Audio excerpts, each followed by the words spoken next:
Lee Everett sits handcuffed in the back of a police cruiser, heading toward prison for killing a state senator who was sleeping with his wife. The officer driving makes awkward conversation, but Lee remains mostly silent, lost in thought about his ruined life. As they pass through rural Georgia, the radio crackles with disturbing reports of violence and attacks spreading across the country. Suddenly, a figure stumbles onto the road.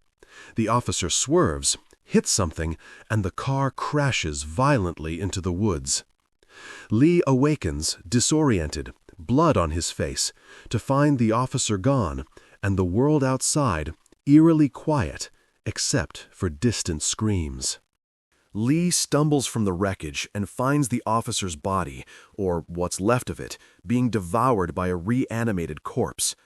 Horrified, Lee runs through the woods until he reaches a suburban neighborhood. He climbs a fence into a backyard and enters a house through the sliding door, searching desperately for help or supplies. Inside the abandoned home, he finds a working phone and answering machine messages that reveal a family fled in panic. Suddenly, he hears a voice from a walkie-talkie, a young girl asking if he's one of the monsters. Lee looks up to see an 8-year-old girl with short, dark hair watching him from the treehouse outside. The girl introduces herself as Clementine. Her parents went to Savannah days ago and never returned, leaving her with a babysitter who got sick and is now trapped in the house, as one of them. Lee promises to help her find her parents. When the babysitter Walker attacks, Lee is forced to kill her with a hammer to protect Clementine. The traumatic moment bonds them instantly. As night falls and more walkers surround the house, they barely escape. Lee finds a shotgun and the two head toward safety, with Clementine clutching her walkie-talkie, hoping her parents might respond. Lee realizes he's now responsible for this little girl in a world gone mad. Lee and Clementine encounter two survivors, Sean Green and Chet, on the highway. Sean offers them refuge at his father's farm. At Herschel Green's farm, they meet Kenny, a fisherman from Florida, with his wife Kacha and young son Duck, plus Herschel's daughter Maggie. The group tries to maintain normalcy, but tension simmers beneath the surface. Herschel, a veterinarian, believes this catastrophe is temporary. That night, while helping repair the fence, disaster strikes when walkers break through. Sean gets trapped and is devoured, while Lee must choose between saving him or Duck. The choice haunts Lee as Kenny's family survives, but Herschel loses his son. Herschel, grief-stricken and angry, forces everyone to leave. The group travels to Macon, Lee's hometown, where they encounter more survivors barricaded in Lee's family pharmacy. Inside, Lee finds his undead brother, a painful reminder of his past life. The group includes Glenn, who will later join another group, Carly, a news reporter and skilled shooter, Doug, a tech-savvy engineer, and Lily, the tough daughter of the Air Force veteran Larry, who immediately distrusts Lee. Larry, aggressive and suffering from a heart condition, recognizes Lee from news reports and threatens to expose him as a convicted murderer. The pharmacy becomes a powder keg of personalities and secrets. Lee must decide whether to tell the group about his criminal past before Larry does. Meanwhile, they work to secure the drugstore and gather supplies. Clementine finds a two-way radio and continues trying to reach her parents. A stranger's voice occasionally responds cryptically, claiming to know her and promising to help. The group faces its first major supply crisis and must venture into walker-infested streets for food and batteries. Lee also discovers his zombified parents in the office upstairs, forcing him to confront both his past and what humanity has become. The emotional weight of killing what remains of his family nearly breaks him. When the drugstore is overrun by walkers attracted by an alarm, the group barely escapes and finds refuge at the Travelier Motel, where they meet more survivors, including Mark, a cheerful Air Force veteran. Over 3 months, they establish a defensive perimeter and survival routines. Lee teaches Clementine how to defend herself, creating a father-daughter bond despite his guilt about her parents. Kenny begins working on a boat escape plan while Lily tries to ration dwindling supplies, causing friction. Duck and Clementine find moments of childhood innocence playing together. Then scouts discover a nearby dairy farm with seemingly friendly inhabitants, the St. John family, who offer to trade food for gasoline. Image prompt 7. A rundown roadside motel parking lot transformed into a survivor camp. RV parked centrally. Makeshift walls of cars and furniture. Clothes hanging on lines. A man teaching a young girl to use a small weapon. Other survivors doing daily tasks. Watchtower made from stacked materials. Georgia pine trees surrounding the area. Late afternoon sun. Post-apocalyptic community atmosphere. Detailed environmental storytelling. Realistic illustration. Lee, Mark, Kenny, and others visit the St. John dairy farm, where brothers Andy and Danny and their mother Brenda seem like a godsend. Friendly farmers with an electric fence, livestock, and plenty of food. They share a lavish dinner that seems too good to be true. When Mark disappears and Lee investigates the barn, he discovers a horrifying truth. The St. Johns are cannibals, and the meat they've been serving is human flesh from bandits they've captured, including Mark's legs.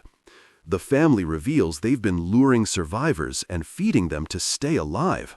Lee's group is now on the menu, trapped in a nightmare where hospitality masks monstrous evil. Lee must rescue his trapped friends from the St. John's house where they're being held captive.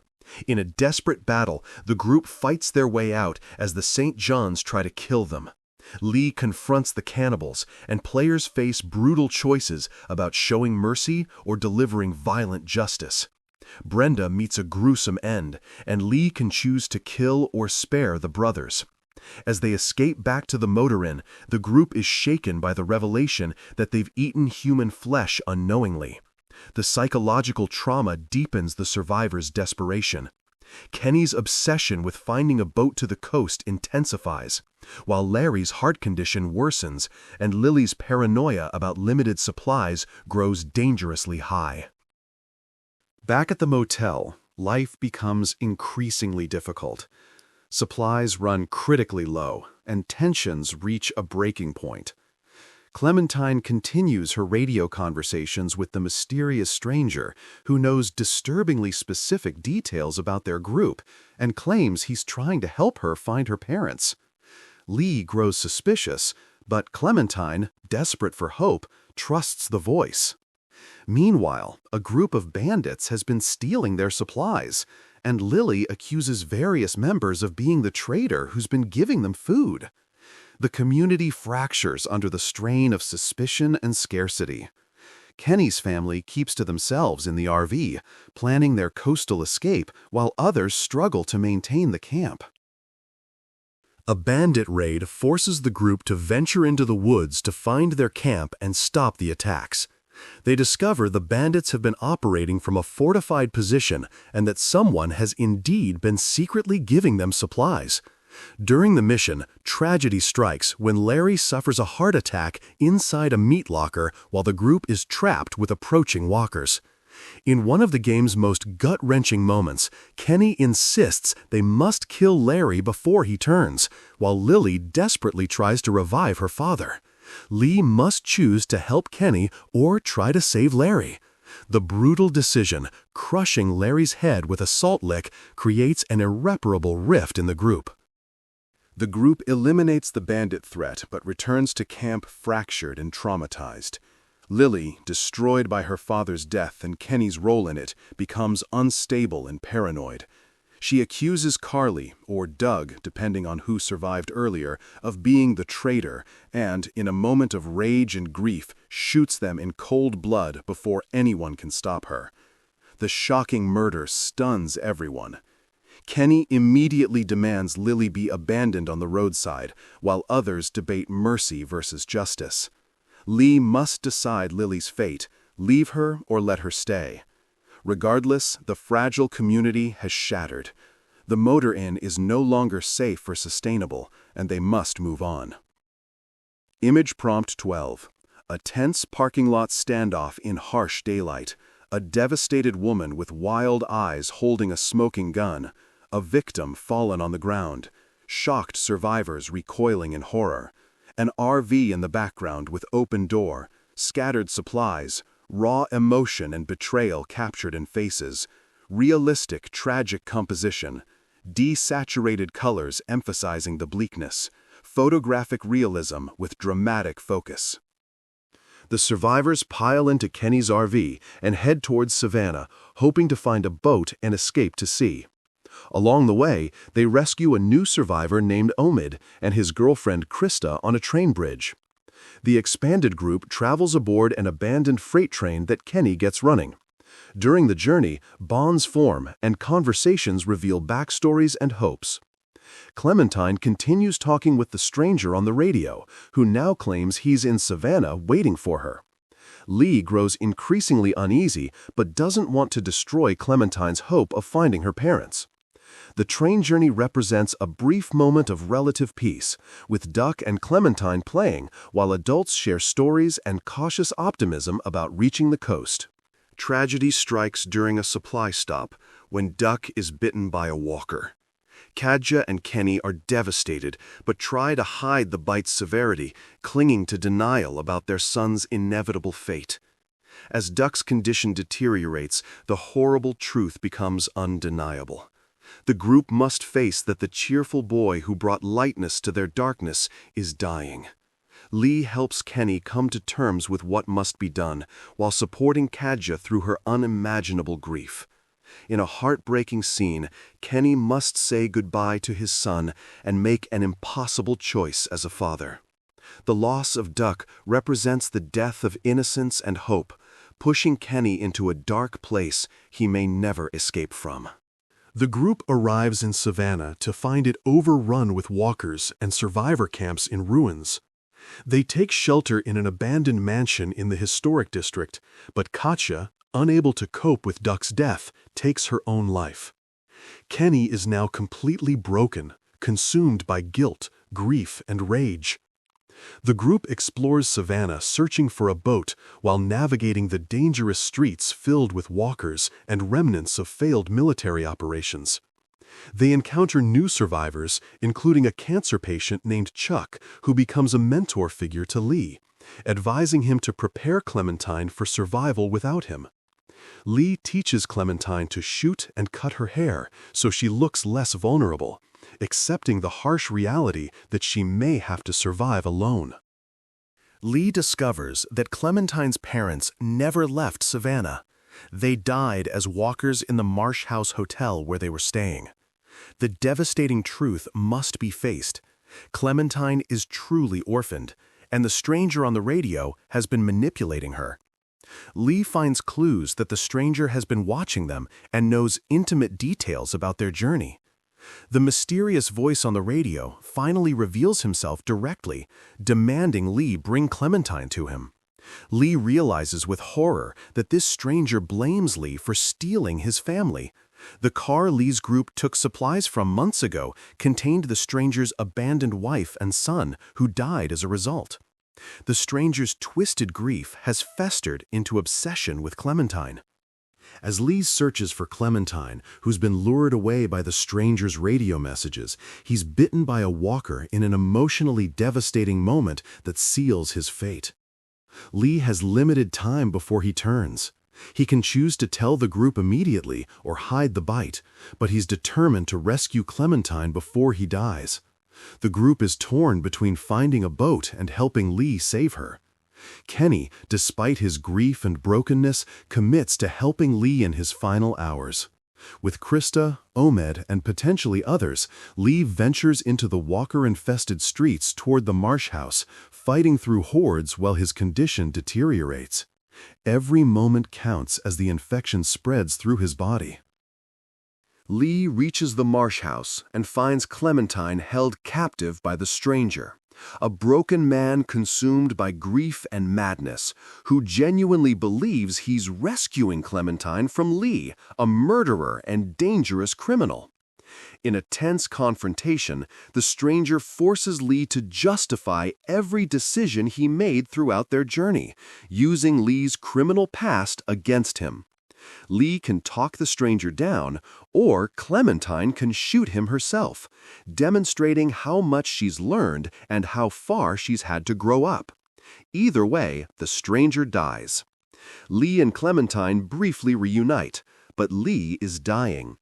They find Clementine's parents as walkers in another room, and Clementine must face the finality of her loss while Lee struggles to stay conscious.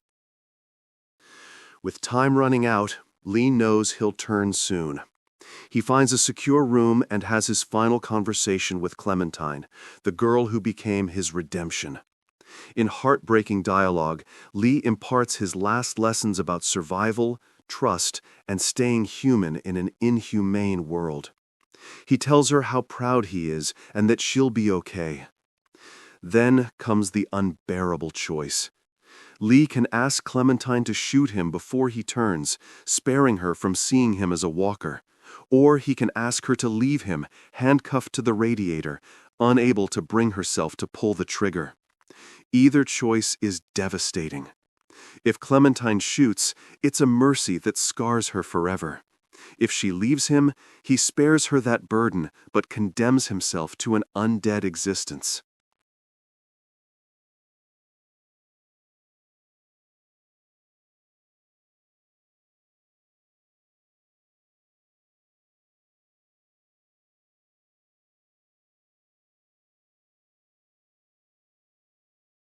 After Lee's death, Clementine emerges from the Marsh house alone, traumatized but fundamentally changed. In the distance, she spots two figures walking on a hill, silhouettes that might be Krista and Omid, offering a glimmer of hope that she's not completely alone. Clementine looks at them, looks back at the Marsh house where she left Lee, then makes her choice. She keeps moving forward, just as Lee taught her. The season ends with Clementine walking toward an uncertain future, carrying Lee's lessons and the heavy burden of survival. She's no longer the innocent child from the treehouse, but a survivor who's learned that the living are often more dangerous than the dead, that difficult choices define us, and that hope persists even in humanity's darkest hour. The End. Legacy of Choices. Telltale's The Walking Dead Season 1 concludes as a masterpiece of interactive storytelling, where the relationship between Lee and Clementine became one of gaming's most powerful emotional journeys.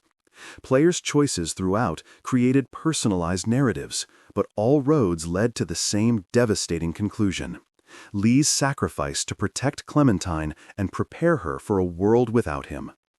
The season explored themes of redemption, found family, moral ambiguity in survival situations, and the cost of maintaining humanity when civilization collapses. Lee Everett, a convicted murderer given an unexpected second chance by the apocalypse, found redemption not through grand heroics, but through small daily choices to protect and nurture a child who wasn't his own. Clementine, forced to grow up far too quickly, learned that survival requires both strength and compassion, that trust is precious and dangerous, and that sometimes love means making impossible choices. The story resonated because it asked players not just to survive, but to consider what kind of person they wanted to be when nothing else mattered, and whether protecting one child's humanity was worth sacrificing your own. In the end, Lee's greatest legacy wasn't surviving the apocalypse, but ensuring that Clementine could, while still remaining compassion in a compassionless world. Final image prompt: a memorial composition showing key moments from the journey. A collage-style illustration with the police car crash, the treehouse meeting, the pharmacy standoff, teaching moments, the train journey, and finally Lee and Clementine's goodbye. All connected by a winding road metaphor, sepia tones with selective color on Clementine's purple cap, emotional retrospective artwork, tribute poster style, all major characters represented in vignettes, powerful legacy piece, artistic and reverent tone. You'll be okay, Clementine. You're strong, you're smart, and you're so brave. Keep that hair short, stay out of cities. Find good people. They're hard to find, but they're out there. And whatever you do, keep moving forward. Always. That was Lee Everett's final words.